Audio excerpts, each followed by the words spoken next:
Written by TheWritingMephisto.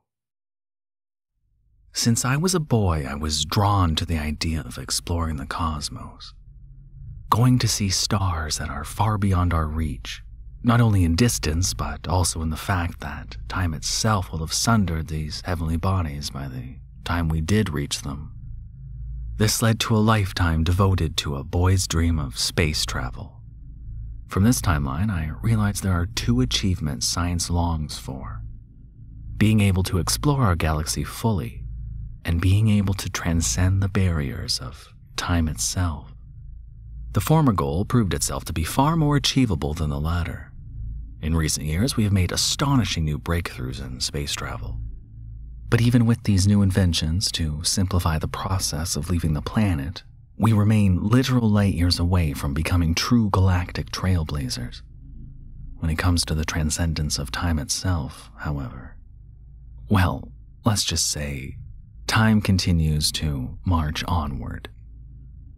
There is, however, one theory that might be able to solve both these challenges: the possibility of faster-than-light travel. I'm certain that all of you have at least once in passing heard of Einstein's proclamation that nothing in the known universe is faster than light. Years have been spent further investigating this claim, and it has always rung true. Our galaxy is governed by ironclad rules that no one can bend or break.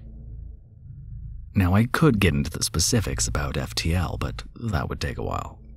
But for the sake of argument, let's say you were standing next to a tree and you saw a flagpole coming out of the side of it, meaning that it is going horizontally out of the tree. Now I want you to imagine holding the flagpole while walking away from the tree, taking in all the sights around you. The tree represents the first light, the Big Bang, as it is called. And all the sights you see as you follow the flagpole to its end is everything that ever happened in the reality's brief existence. You see man's first steps, the first cities, the great wars and plagues, until you reach the end of the flagpole. Congratulations, you reach the here and now. FTL travel would be you escaping that flagpole that you are attached to, but continuing to walk forward will result in the flagpole moving with you. Our current theory to escape light is that you would need to turn around to face the tree again from your position at the end of the flagpole. Then you simply need to start running at full speed towards that tree. As you run back to the tree, you run past everything you saw, but now it is all in reverse. You are running all the way back towards the source of all light, back towards the bang that got this entire show started. Now, don't go thinking you could simply stop and shoot Hitler on the way back. You're only seeing the echo of what already happened. During this trip down memory lane, you're still tied to the flagpole and can in no way alter where it goes or bend it to your liking. You have only escaped light, and by extension time, once you are on the opposite end of the tree, where both the tree and flagpole are no longer in sight. This is all a pipe dream, however. Time is not a stationary flagpole after all, it keeps moving. And even if you could match its speed, you would still have about 13.8 billion years worth of light to go just to get to the start of our little universe. Not to mention the fact that this is not so much time travel as it would be a simple trip down memory lane. Once you stop, all that time will sneak back past you, and then you are simply back where you started. Now then, why is this relevant? I hear you ask. You did not come here to receive a lecture on time and space. You are more than capable of wasting an afternoon link hopping for these answers. The reason is that I have recently discovered that travel across time is actually easier to understand than the travel through space. And it is all thanks to a dream. A dream I have been having for the last 20 years. Before I continue, I believe it is necessary for me to explain this dream first, as it will assist in my explanation of time travel further on. The dreams would always start more with physical sensations. No lights, no sounds, only an intense cold. The type of cold that leaves one's body numb. Having no access to any other sense beyond the physical, I attempted to reach out for anything in the impenetrable shadows, only to realize that my movements are completely restricted, as though I were wrapped tightly in a blanket, a strange, membrane-like prison which fully enveloped me. Out of panic, I began to struggle against my bonds even more, and with each movement I would feel more pushback from the walls of this malleable coffin. The walls began to react. I could feel them pushing back against me as though I had begun a cascade of desperation. Who is that? Why am I here? What did I do? Please, let me out. These words whispered within my own mind, but I couldn't tell if they were my own or spoken from a great distance by someone else. These whispers began to increase in scale. Why? Where? How? When? Are you still there? Is this hell? When did I die? All the while I simply kept wiggling, if not to escape, then to distract myself from these intrusive thoughts. There. Life, the sky. It is life. Don't take the dark away. These new thoughts put an end to my struggle.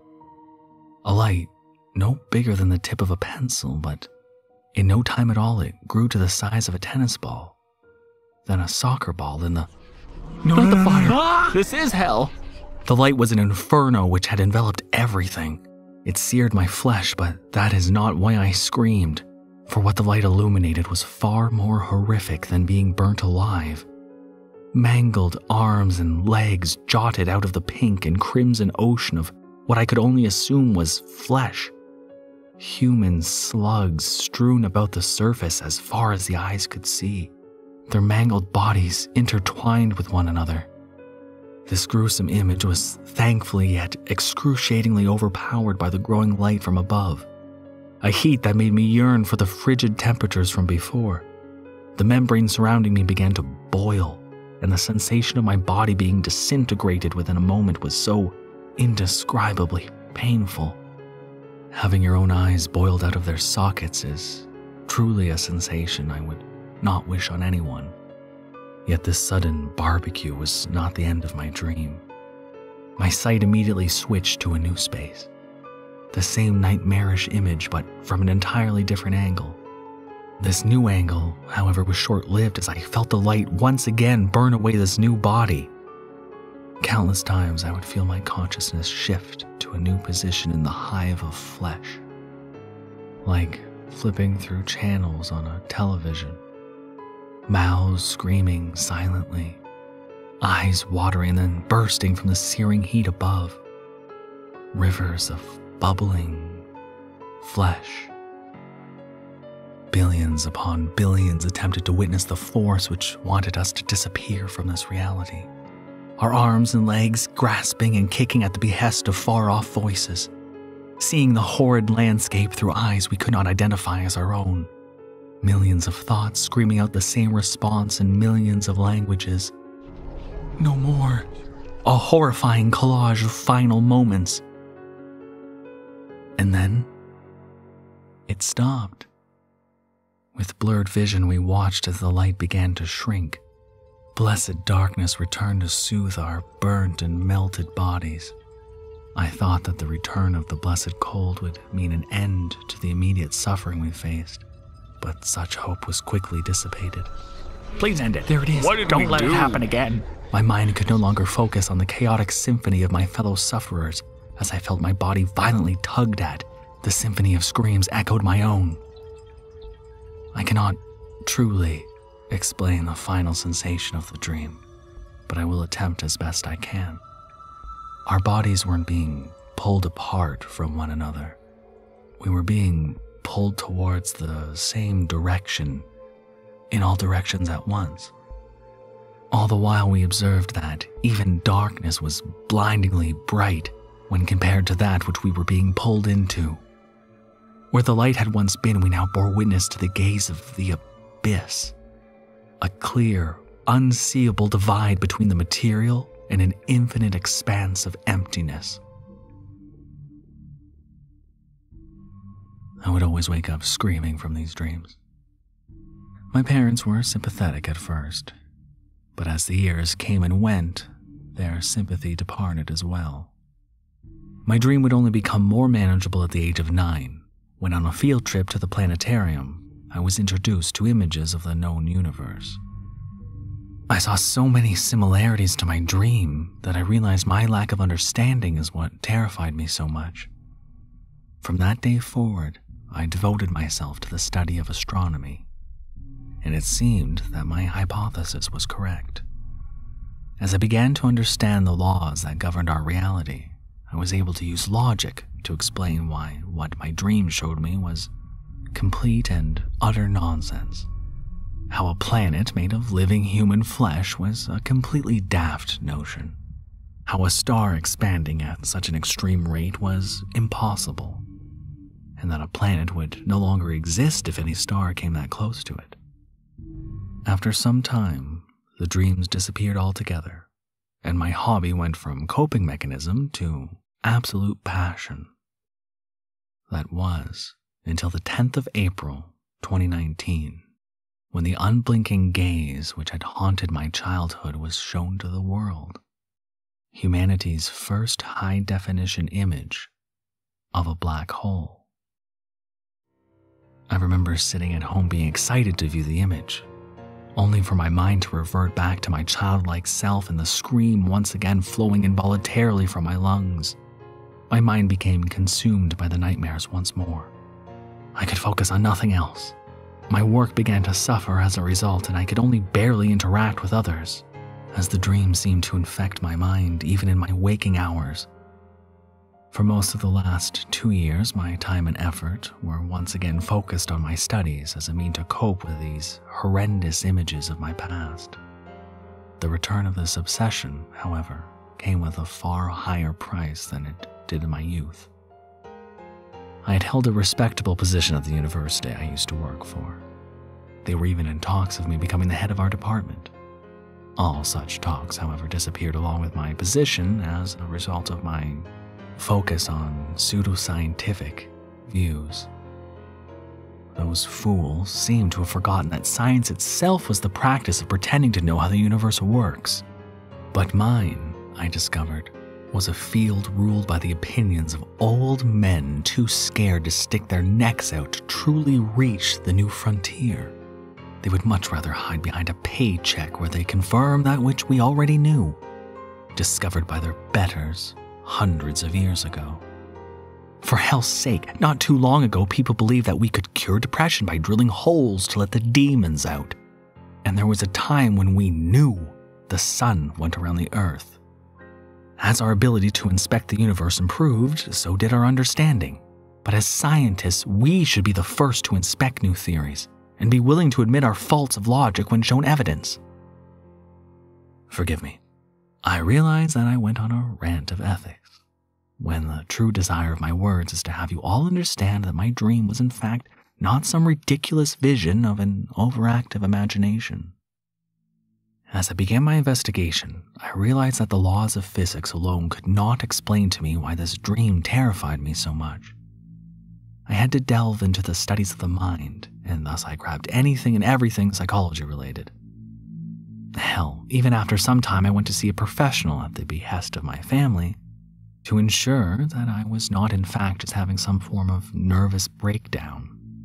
He highly advised me to get on some Adderall and have a vacation, showing me that he was in fact not very capable at all.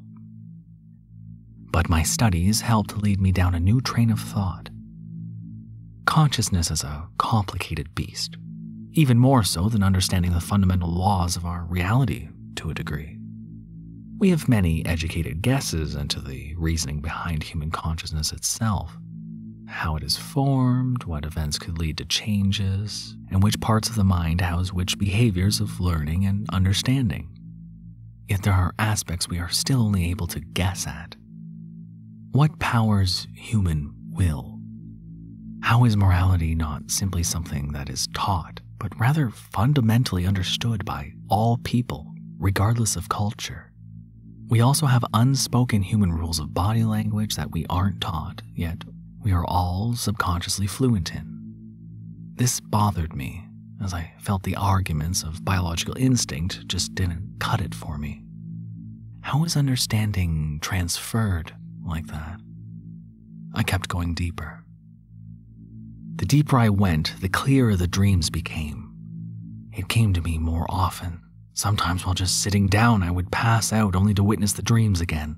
My mind would begin to linger on certain points within the dream, like showing a picture to a child and telling them, "Look closer. Everything you need to know is right here." At this point, the fields of physics, psychology, and biology had failed me.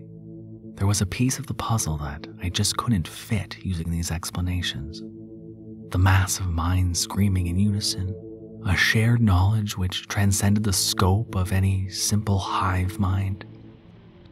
I then began to delve into religions and the idea of human souls as a vessel for consciousness. The fear those minds felt, their reactions to being swallowed by the infinite, it was beyond a simple biological desire to survive. They feared an event that was not alien to them, something beyond the mercy of death. Now, I can feel you collectively rolling your eyes, but the idea of a soul separate from oneself that lives on beyond death, why wouldn't that make sense? The law of conservation of energy states that energy cannot be created or destroyed. It can only change shape. Why can't a soul or consciousness follow this rule as well? But that then begs the question, what is the source of a soul? And how is it possible to have a seemingly limitless supply? After about a year of research and the realization of what the image in my dream was, I came to the only logical conclusion. Well, as logical as I could manage with my now seemingly splintering psyche, the voices had begun to permeate beyond my moments of unconsciousness, and I would walk around only to stop in my tracks as I hear the far-off voices. "Are you there yet?" He must be getting No close. good can come of the answer. Will he even believe? None ever do. Sometimes I could see them. Eyes peeking out from gutters. At first I was sure it was simple exhaustion from the dreams keeping me from proper sleep, never really able to switch off my own mind. The dreams themselves even began to alter, seeing vast forests of mythical creatures, or being in a space station in a body beyond my own comprehension. Yet all of these dreams would end with that eye staring down on a momentary inconvenience of its eternal wake. And it happened again. Forgive me for how my mind wanders. I wanted to tell you all what I discovered was the source. You see, black holes are horrible things in the field of physics. They flip the bird at all the rules we know, bending light, screwing with gravity, and somehow swallowing mass, which is something that spits in the face of the law of conservation. Where does light go once it enters the inescapable abyss? An abyss that can transcend the speed of the fastest thing in the universe, the closest we are able to observe FTL in real time. And that was when a realization struck me. We keep wondering when the energy or mass will escape a black hole, or if it is simply relocated to a new sector of space.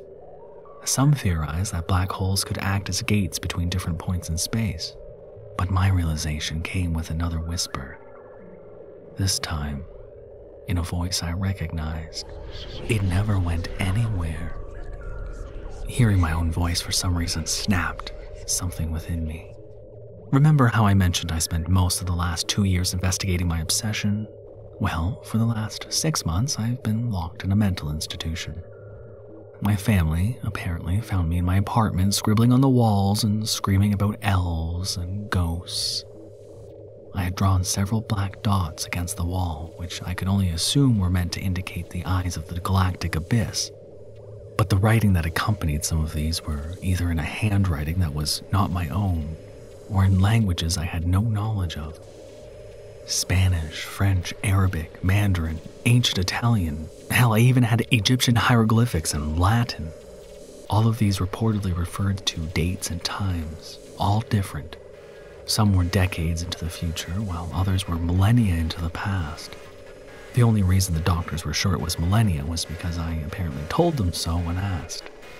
Dates written in made-up seasons or months, some with numbers that did not match any mathematical system. Most of this I could not recall, as the final memory I had was the response of my own voice. It would be weeks before my own consciousness would somehow crawl its way back. Now, you might be sitting there believing that I had a blackout of insanity, but that was not the case. I may not remember what my body did in those weeks, but my consciousness had gone on its own journey. A journey, I fear, I did not return completely sane from. And that was where the final answers of our reality were shared with me. In between the group sessions, the medication, and the doctors assuring me that the voices weren't real, I decided to truly become a man of learning. Rather than ignoring the teachings I received, I embraced them. This is where everyone begins to accuse me of pure insanity, that I have become a bumbling fool who believes in conspiracy and has abandoned my own logical nature. But I no longer care about their belittling comments, the accusations of my own lack of sense. All I can do now is explain and warn you all. Now, I am certain most have heard of the idea of multiple timelines. The idea that each decision you did not make in fact lives on in another alternate timeline. This can be something as simple as the time you bought the red jacket instead of the black, or as substantial as your own suicide. In the timeline you are living now, you lived through the choices you made, and somewhere there is another you who is living the opposite decision. These storytellers of a million worlds told me the tales of the supernatural, such as spirits of old women in gray strolling through abandoned cemeteries, to those of small winged creatures born of the laughter of children. A reality where you stayed with the lover, and one where you didn't. Two worlds of beings centuries older than us, who had the grand misfortune of discovering all that the galaxy had to offer. They were all true, yet all false at the same time. We are in the current year, yet also in the time of the Great Khans and the fall of the Iron Curtain. Time is not linear, nor multiple paths. Time is a web, billions upon billions of strands which all lay on top of one another. Now, imagine these multiple webs above one another had a drop of water on them. Slowly, the water will accumulate to the lowest point and then drop down to the next web once the weight is great enough, only to be caught by the next layer to have the process repeat itself. Our dreams are not some secret messages of our own psyche, but rather the messages of a past, alternate future. But this droplet travel is not without great threat, for any vibration calls to that which made the web. We humans are no random biological fluke, no. Rather, we are made for a singular purpose. Reality's largest and juiciest buffet of experiences. Billions upon billions of minds fattening up the souls which we contain. Minds which receive extra flavor from the spiced remnants of all other times and places that had and will become part of us. However, like any fine dish, one must look out for what might disturb the delicate balance of flavors and textures.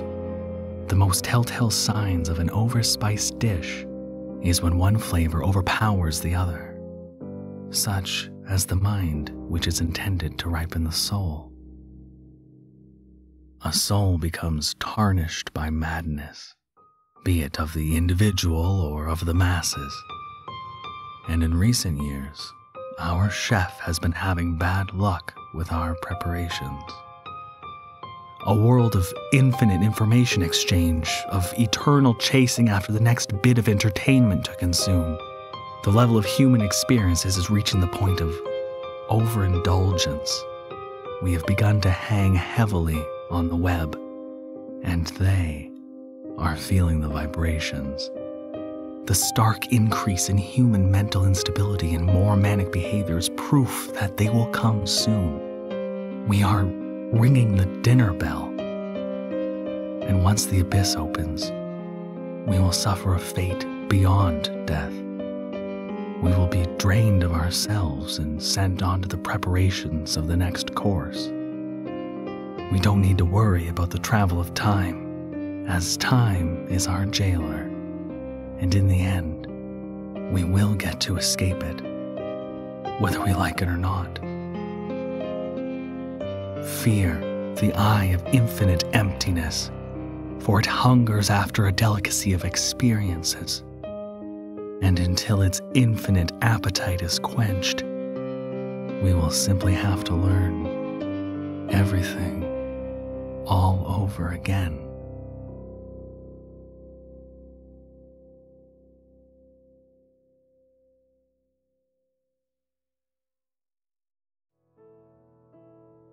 Thank you for listening. You can probably handle another horror story, right?